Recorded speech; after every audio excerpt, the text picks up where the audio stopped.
want to begin by telling you a story. It's a story I read in the New York magazine concerning a 61-year-old Massachusetts grandmother who took some wrong turns and who made some poor choices. It was her first day as a school bus driver. She got so lost that she wound up in the state of Connecticut. She had already picked up 10 kids on her route. An all-points bulletin was issued for her on charges of kidnapping. Since she had crossed the state line, the FBI were called in. After locating the lady and interrogating her, the FBI agents considered and concluded that she made some bad choices, some wrong turns, and simply lost her way. My sermon this morning is about making choices that are the right choices for us and for each of us. The story was read in that 30th chapter of Deuteronomy, in which Moses is standing with the people somewhere close to the Jordan River and waiting for them to cross over the river and become the people that God had promised Abraham, the people of God in that promised land. Moses has placed before them a couple of choices. Either act on faith and do that which you know you need to do and should do, or you become a person who acts on fear and is paralyzed by fear and does nothing. Moses had placed squarely before them a certain choice. This day and age, many of us face difficulties, I think, every day, making choices that are not always black and white. Many times the choices we are called to make are gray, because that is the best choice that we can make at a time.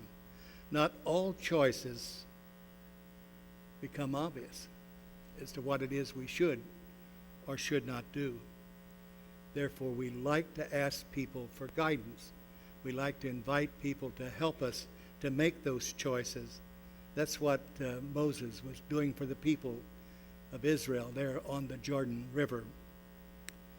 Since it's Father's Day, I wanted to share with you the 5 things that I've tried to teach my children and which I've tried to live by myself, and I want to pass them on to you. I just thought they might enjoy knowing them. The first one, very first one, is locate and join a church which you can learn and understand and come to know and appreciate the teachings of Jesus, and come to know people who are on that same journey with you. The second one, I think, is important. Make friends and build you up. Persons who see you as a person of value, not someone to be used or abused. Third, learn all you can while you're in school. But when you graduate from the highest degree you can obtain, do not stop learning. Continue learning all your life. Number 4, marry someone you care more about than you care about yourself. Because if you don't, it may not last. The last thing is select employment, something that you enjoy doing every day of your life, whether you get paid or not. I'd like to tell you that when I taught that to my children, they just said, "Wonderful, wonderful, Father, we're going to do that every day of our lives." They didn't. And when I taught that to my grandchildren, I thought, oh, now I'm going to have someone who's going to listen. They didn't. But I still believe these are 5 choices that lead to a happier life. And so I recommend them to you. This list is not nearly as good and positive as the list Moses gave to the people of Israel, on that river Jordan that day. You remember the three statements that were read in the scriptures? Love the Lord, walk in his ways, keep his commandments. These are the three statements that will greatly assist you in your life as you seek to walk by making the right choices, I believe. Now, I'd like to delve into this concept a little deeper by looking at three different ways of looking at making choices. First, there are usually more choices than we realize. So many times people put on blinders when it comes to a difficult and seemingly impossible choice and see only one solution. But if you seek guidance, if you ask questions, if you look into it further, you will find out there are many, many, many choices that you can be involved in any one situation. Some people almost refuse to make choices. And when we refuse to make choices, we generally allow somebody else to make those choices for us. And that's sad. The phrase, "the devil made me do it," makes for good comedy, but poor theology. You see, the devil doesn't make us do anything. Does not force us in any particular way. And you know something else God doesn't either?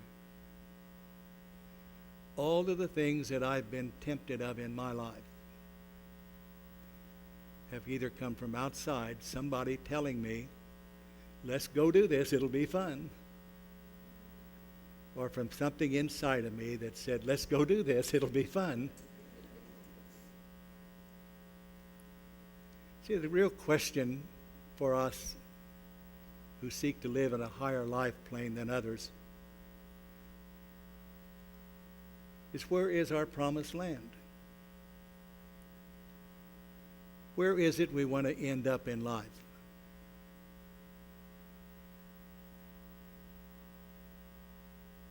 What's the most important thing to me in my life? You see, there are many promised lands, but the one that goes through the church and through the Christ and through the gospel and through the Bible and through all of the church's teachings is the one that leads to God, which holds the highest ideal. It seems to me we're living in a time in which mankind needs to have someone hold up the ideal for them. That's what we seek to do as Christians. That's what we seek to do as the church. Life is always a matter of making choices, I believe. I think, let me tell you what I think is true. I read this. A young, eager seminary student said, Sir, there are two sides to every question, two opportunities with every choice. The young professor said to the young man, "Yes, that's true. There are two sides to fly paper, but it makes a difference to the fly which side he lands on." See, Moses was telling the folks there in the Jordan River to get to the promised land was simply love the Lord, walk in his ways, keep his commandments. The interesting thing about that for Christians and for myself is the time I have yielded to temptation and I knew what I was doing and I did it anyway. I had a choice of asking God's forgiveness, receiving God's forgiveness, being cleansed from my mistakes, and moving forward in my life knowing that I was still okay in God's sight. Now, I hurt some people along the ways. That's a little harder to get forgiveness from. But you see, if you have forgiveness from God, and you have that within yourself, then what others says has little significance.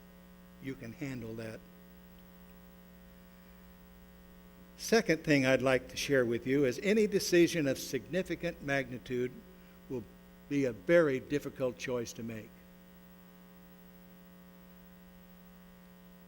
In the award-winning novel Gandhi, a Hindu leader comes to the bedside of Gandhi, who is now near death, pleading for him to end the long fast which brought him to this place of almost dying. Gandhi refuses and affirms that he will maintain and end his fast only when the Muslims and the Hindus stop fighting.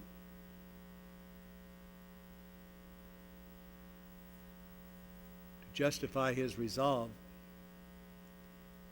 a young Hindu says, "I will never stop fighting." And then he tells how the Muslims had taken his little boy and crushed his head. He, in turn, captured a Muslim boy and killed him the same way. And then he added sorrowfully, "I have been living in a kind of hell." With that,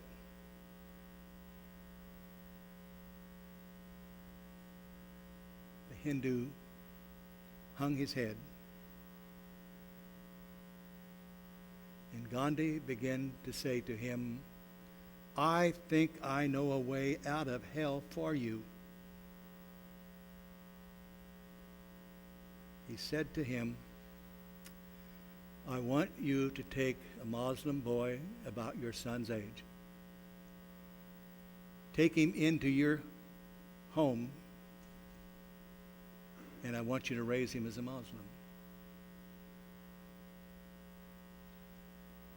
You see, some choices are difficult, but difficult choices, or the right choices, bring fulfillment to the situation in which we find ourselves in.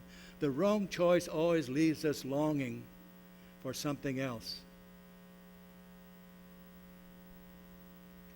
It's kind of like Moses talking to the people of Israel, telling them, "I've set before you the choice of life and death, blessing and curse. Choose life. Choose life that you and your descendants might live." I believe we are in charge of all of our decisions. We are in charge of all of our choices. And choices of substance will seldom be easy to make. And if you're smart, you will seek guidance.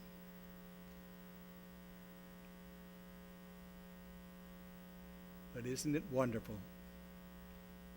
If we make the wrong choice, we have the opportunity to seek forgiveness and to renew our relationship with God and with those that we may have hurt along the way.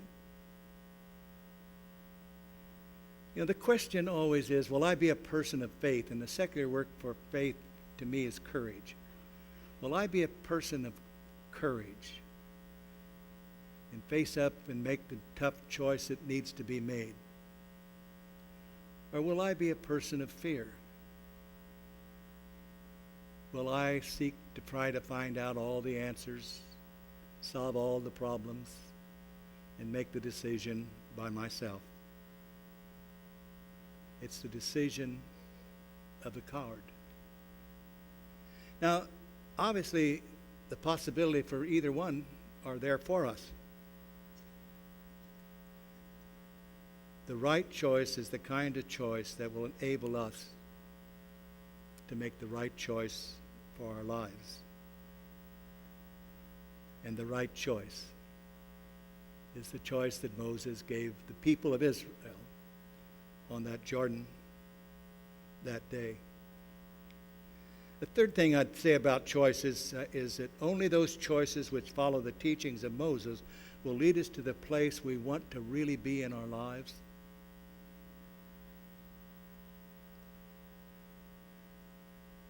Let me quote Gandhi again. "In the midst of death, life persists. In the midst of untruth, truth persists. In the midst of darkness, light persists." Our choices are important, for they give us the opportunity to find the real purpose of our lives.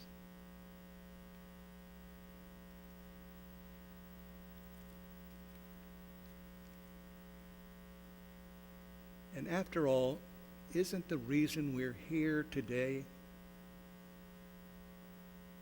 to try to find something of meaning and significance for our lives that we can take from this place into the place in which we live and work and have a better life, a more fuller life, a more complete life? I read a story of a paraplegic. His name is Jim McCowan. He's 35 years old, and at 19 he was in a fight and was stabbed. He probably made a bad choice of being in the wrong place at the wrong time. He's confined to a wheelchair for the rest of his life. Recently, the story tells me that Jim made a recent successful parachute jump and landed in the spot where he needed to land, which was the middle of a lake. For after all, if you're paralyzed from the chest down, you want to land in water, not on land. The interesting thing for me about Jim is he lives alone. He cooks his own meals, cleans his own house. He drives his own special car designed for him. He has written 3 books.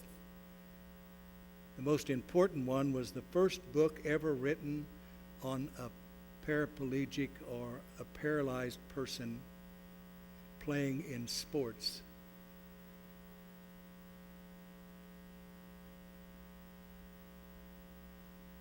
He took all the photography, did the writing, wrote the book, had it published on the history of wheelchair sports. Now, what I'm suggesting this morning is when you're caught between a rock and a hard place, is to make the tough choice, the right choice. For it is the right choice will take you where you want to go. I don't know how many of you watched Dancing with the Stars. I get hooked on that stuff ever so often. But I was particularly hooked this time because there was a young girl named Amy Pruitt, who was a double amputee from the knees down and danced like no one I've ever seen dance. I was amazed that when she went from one dance to another, in order to help her, she would change her feet.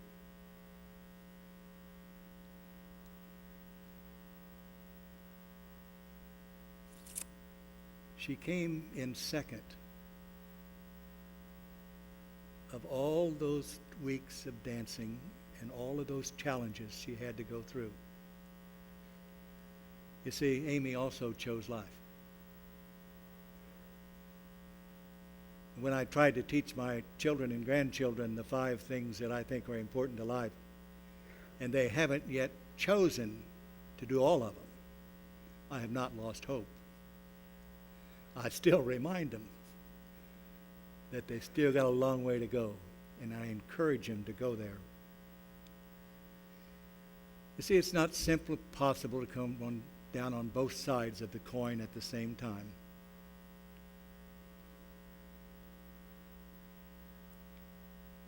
You either choose one side or the other.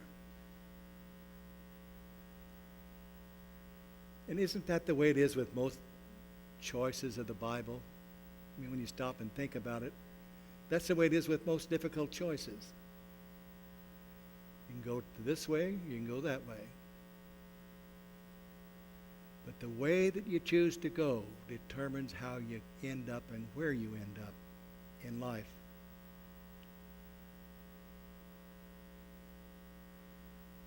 Now, not many can make those difficult choices. Not many will make those difficult choices, I'm sorry to say to you. But the few who do,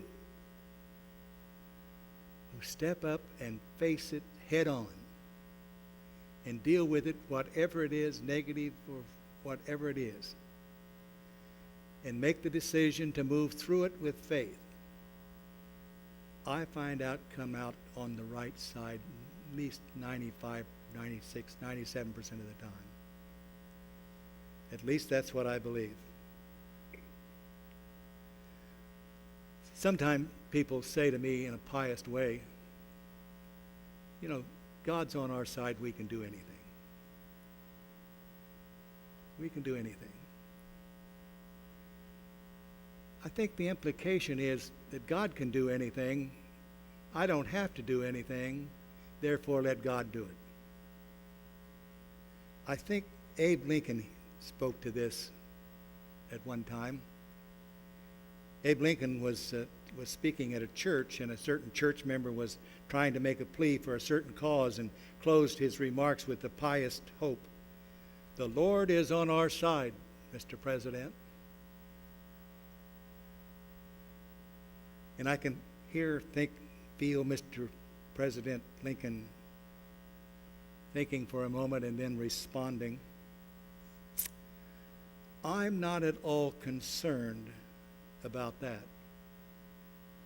For we know that the Lord is on the side of right.